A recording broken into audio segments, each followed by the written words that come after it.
بسم اللہ الرحمن الرحیم۔ محترم سامعین، ناظرین و ویورز، السلام علیکم ورحمۃ اللہ وبرکاتہ۔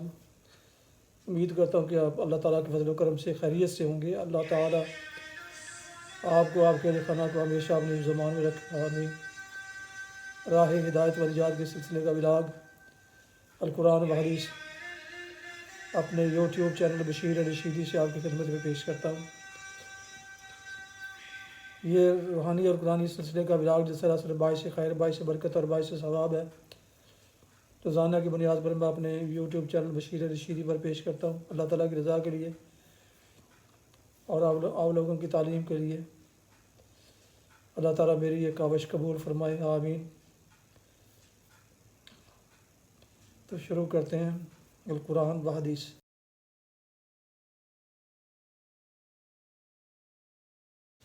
اعوذ باللہ من الشیطان الرجیم، بسم اللہ الرحمن الرحیم۔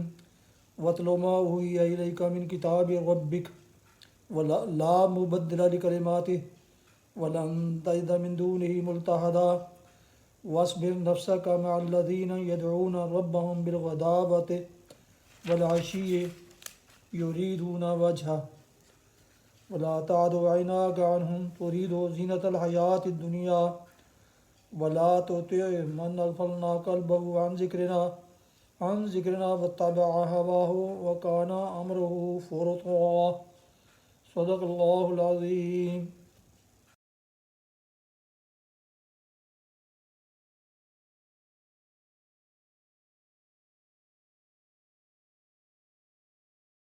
سورہ الکہف کی آیات مبارکہ 27 اور 28 کی تلاوت آپ نے سماعت فرمائی۔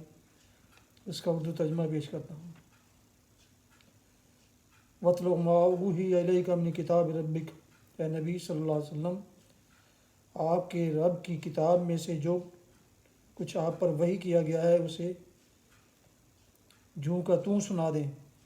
کوئی اس کے فرمودات کو بدل دینے کا مجاز نہیں ہے، اور اگر آپ کسی کی خاطر اس میں رد و بدل کرو گے تو اس سے بچ کر بھاگنے کے لیے کوئی جائے پناہ نہیں پاؤ گے، اور اپنے دل کو ان لوگوں کی معیت پر مطمئن کرو جو اپنے رب کی رضا کے طلبگار بن کر صبح و شام اسے پکارتے ہیں، اور ان سے ہرگز نگاہ نہ پھیرو۔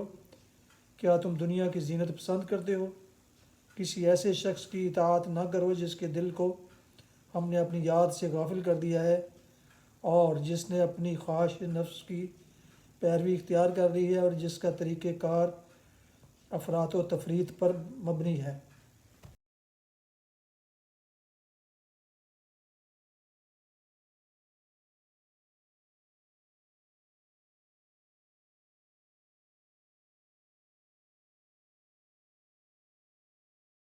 تفسیر۔ اے نبی صلی اللہ علیہ وسلم، آپ کے رب کی کتاب میں سے جو کچھ آپ پر وحی کیا گیا ہے اسے جوں کا توں سنا دیں۔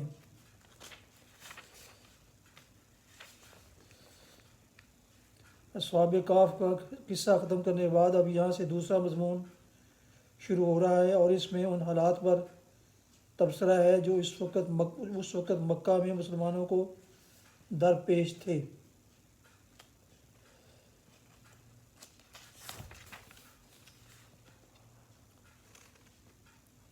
اگر آپ کسی کی خاطر اس میں رد و بدل کرو گے تو اس سے بچ کر بھاگنے کے لیے کوئی جائے پناہ نہ پاؤ گے۔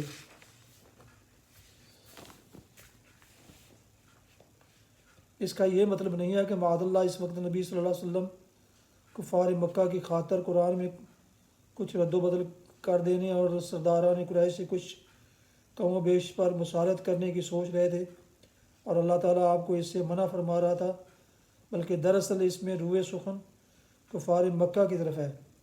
اگرچہ خطاب بظاہر نبی صلی اللہ علیہ وسلم سے ہے، مقصود کفار مکہ کو یہ بتانا ہے کہ محمد صلی اللہ علیہ وسلم خدا کے کلام میں اپنی طرف سے کوئی کمی یا بیشی کرنے کے مجاز نہیں ہیں۔ ان کا کام بس یہ ہے کہ جو کچھ خدا نے نازل کیا ہے اسے بے کم و کاست پہنچا دے۔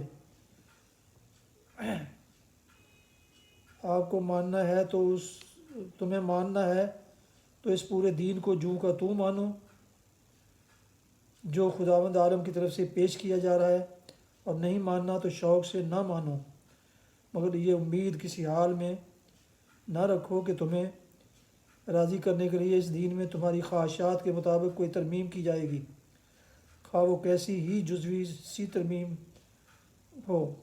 یہ جواب ہے اس مطالبے کا جو کفار مکہ کی طرف سے بار بار کیا جاتا تھا کہ ایسی بھی کیا ضد ہے کہ ہم تمہاری پوری بات مان لیں، آخر کچھ تو ہمارے آبائی دین کے عقائد اور رسم و رواج کی خاطر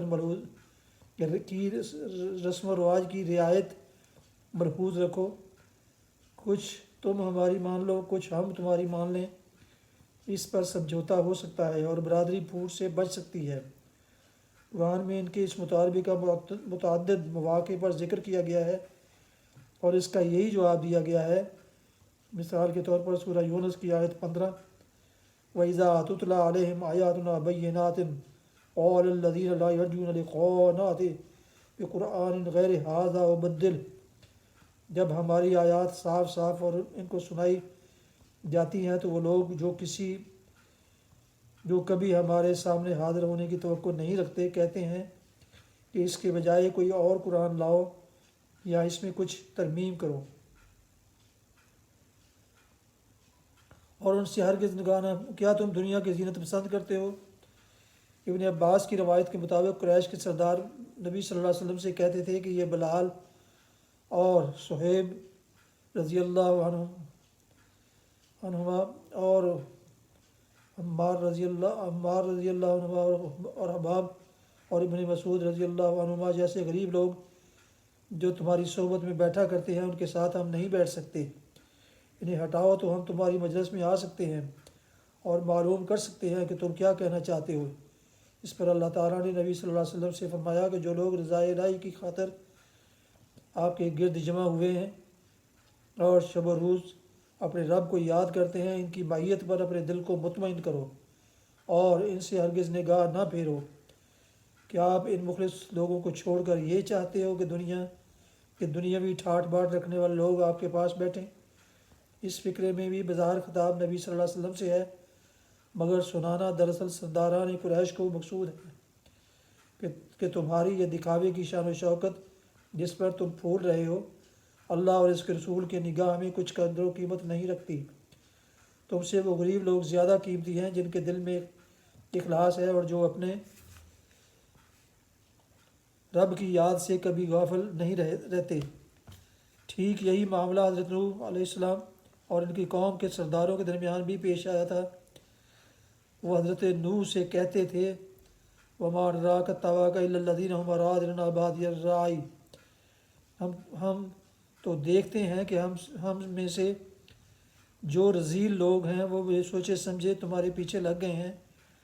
اور حضرت نوح علیہ السلام کا جواب یہ تھا کہ ما انا بطارد الذین آمنوا، میں ایمان لانے والوں کو دھتکار نہیں سکتا، اور ولا اقول للذین تزدری اعینکم لن یؤتیہم اللہ خیرا، جن لوگوں کو تم حقارت کی نگاہ سے دیکھتے ہو اس کے بارے میں یہ نہیں کہہ سکتا کہ اللہ نے انہیں کوئی بھلائی عطا نہیں کی ہے۔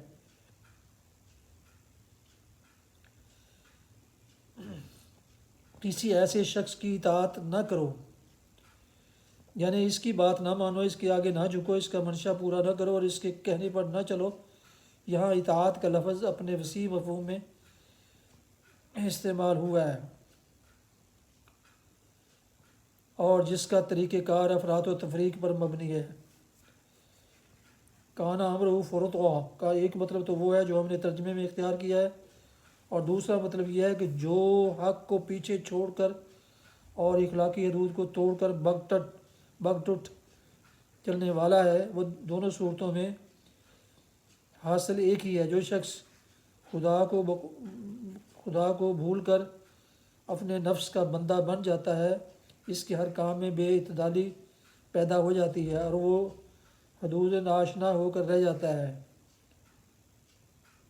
ایسے آدمی کی اطاعت کرنے کے معنی یہ ہیں کہ اطاعت کرنے والا خود بھی حدود ناآشنا ہو جائے اور جس وادی میں مطاع بھٹکے اسی میں مطیع بھی بھٹکتا چلا جائے۔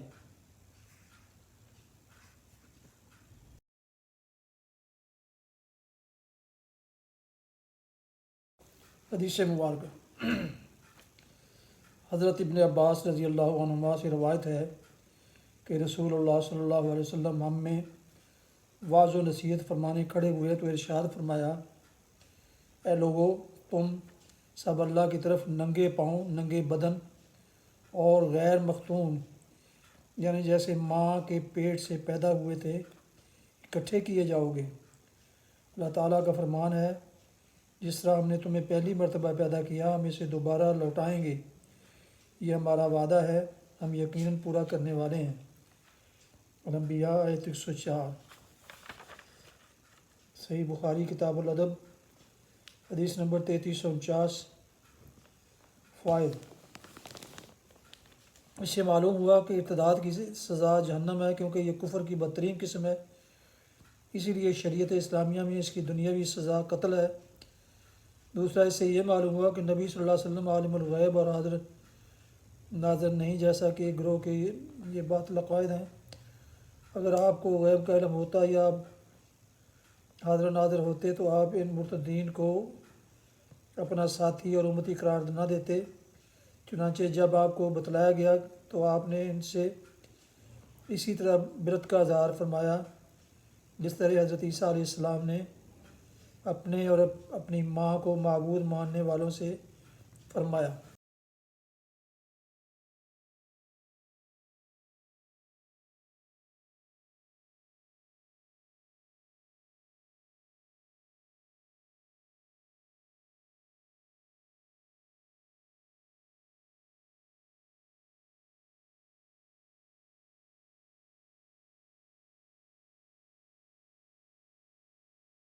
محترم سامعین، ناظرین و ویورز، ابھی آپ دیکھ رہے تھے اور سن رہے تھے راہ ہدایت و نجات کے سلسلے کا ولاگ القرآن و حدیث، جس میں آج سورہ الکاف کی آیات مبارکہ 27 اور 28 کی تلاوت، ترجمہ اور تفسیر بیان کی گئی۔ اس کے علاوہ ایک حدیث مبارکہ بھی آپ کی خدمت میں پیش کی گئی۔ یہ روحانی اور قرآنی ولاگ جو سراسر باعث خیر، باعث برکت ہوتا ہے،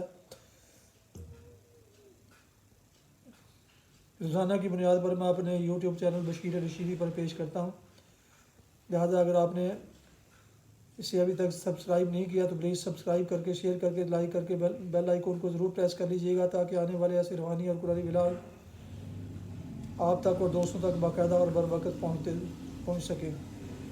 اللہ تعالیٰ آپ کا حامی و ناصر ہو۔ اللہ تعالیٰ آپ کو، آپ کے اہل خانہ کو ہمیشہ اپنی حفظ و امان میں رکھے، آمین۔ اپنا بہت خیال رکھیے گا، اپنی دعاؤں میں پاک وطن، والدین، آباء و اجداد، اعزاء اقارب، دوستوں کے علاوہ اس ناچیز کو بھی ان میں شامل فرمائیں تو انتہائی شکر گزار ہوں گا۔ آج کا یہ ولاگ، یہ روحانی اور قرآنی ولاگ اس دعا پر ختم کرتا ہوں کہ آپ اور آپ کے اہل خانہ جہاں بھی رہیں خوش رہیں، آباد رہیں، آمین۔ السلام علیکم ورحمۃ اللہ وبرکاتہ۔